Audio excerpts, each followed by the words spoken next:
Hi. నా వైజాగ్ పని అయిపోయింది. వైజాగ్ నుంచి ఇప్పుడే ముంబై బయలుదేరుతాను.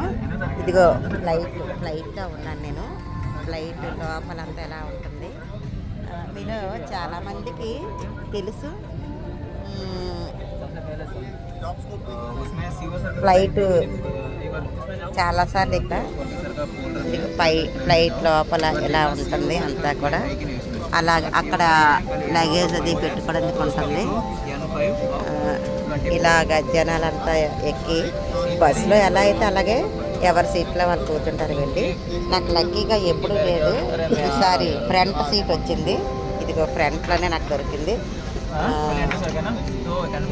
ఇదిగో అలా ఇంకా ఎక్కుతున్నారు. ఎక్కే వాళ్ళు వచ్చేవారు అంతా వస్తూ ఉన్నారు. అంతా ఇగో ఫ్లైట్. అసలైతే నాకు చిన్నప్పుడు ఫ్లైట్ అలా ఆకాశంలో ఎగురుతూ ఉంటే నేను ఇంట్లో ఉండేదాన్ని. ఆ శబ్దం విని బయటకు వచ్చేసేదాన్ని. బయటకు వచ్చి టాటా టాటా అంటూ చెప్తూ ఉండేదాన్ని. మీద ఉన్న ఫ్లైట్కి కింద నుంచి నేను చెప్తూ ఉండేదాన్ని. అప్పుడు అనుకునేదాన్ని అసలు నేను ఎప్పుడన్నా సరే ఫ్లైట్ ఎక్కుతానా అని చెప్పేసి, ఈ జన్మలో ఫ్లైట్ ఎక్కగల అని చెప్పేసి. ఎందుకంటే అప్పటి నా ఆర్థిక పరిస్థితి అలా ఉండేది కాబట్టి ఎప్పుడు అయితే నేను ఎక్కుతానా లేదా అనుకున్నాను, కానీ ఎక్కేస్తానని మాత్రం ఎప్పుడు అనుకోలేదు. కానీ భగవంతుడు కరుణించాడు. దానికి నా కృషి కూడా తోడైంది. ఏదైతేనేమి పరిస్థితులు అనుకూలించడము, పరిస్థితులకు వెళ్ళవలసి రావడము, మొత్తానికి ఒక 10 టైమ్స్ ఫ్లైట్ ఎక్కడం జరిగింది. I'm very happy.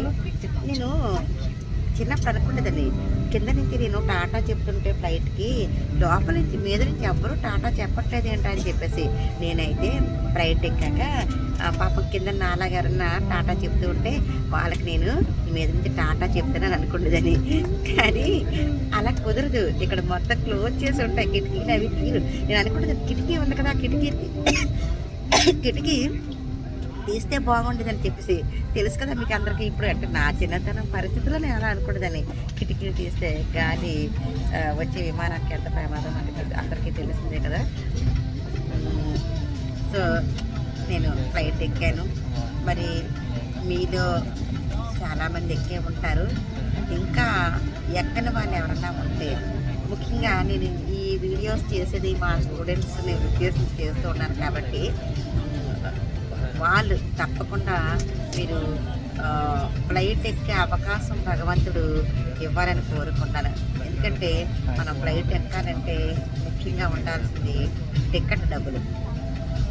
ఫ్లైట్కి పెట్టే టికెట్ డబ్బులు మన దగ్గర ఉండేలాగా కరుణించమని భగవంతుడు కోరుకోరు కదా. అంటే మీరు మంచి జాబ్స్లో సెటిల్ అవ్వాలి. మంచి జాబ్స్ వచ్చి జీతం బాగా వస్తేనే కదా ఫ్లైట్ ఎక్కగలుగుతారు. సో ప్రతి ఒక్కరికి కూడా అదొక అనుభూతి. నేనైతే అనుకునేదాన్ని ఫ్లైట్ ఎక్కి ఫ్లైట్లో మంచినీళ్ళు తాగాలి, తర్వాత ఫ్లైట్లో ఏదైనా తింటూ ఉండాలని చెప్పేసి అనుకునేదాన్ని. అవన్నీ స్టార్టింగ్ ఫ్లైట్ ఎక్కిన రోజు ఉందే అప్పుడు చేసేసాను. ఎందుకంటే కొత్తగా ఫ్లైట్ ఎక్కినప్పుడు అసలు ఎంత ఎక్సైటింగ్గా ఉంటుంది. ప్రతి దగ్గర ఫోటోలు తీసేసుకునేదాన్ని. ఎంట్రన్స్లో అక్కడ విశాఖపట్నం విమానాశ్రయం దగ్గర నుండి ఎక్కడ ఏ విమానాశ్రయం అయితే ఓకే మేడం కలుద్దాం చెప్తాను. అయితే అలా అనుకునేదాన్ని. అప్పుడు ఫొటోస్ అలా తీసేసుకునేదాన్ని. ఎక్కిన దగ్గర ప్రతి క్షణం కూడా. ఎందుకంటే నేను విమానాశ్రయానికి వచ్చానే అసలు విమానాశ్రయానికి రావడమే గొప్ప, ఇక ఫ్లైట్ ఎక్కడం అనేది ఇంకా గొప్ప. సో అలా అనుకుంటూ ఉండేదాన్ని. అలా ఫోటోలు తీసుకునేదాన్ని. ఆ స్టార్టింగ్ ఫ్లైట్ ఎక్కినప్పుడు మాత్రం మరి చాలా ఆనందం అనుకో.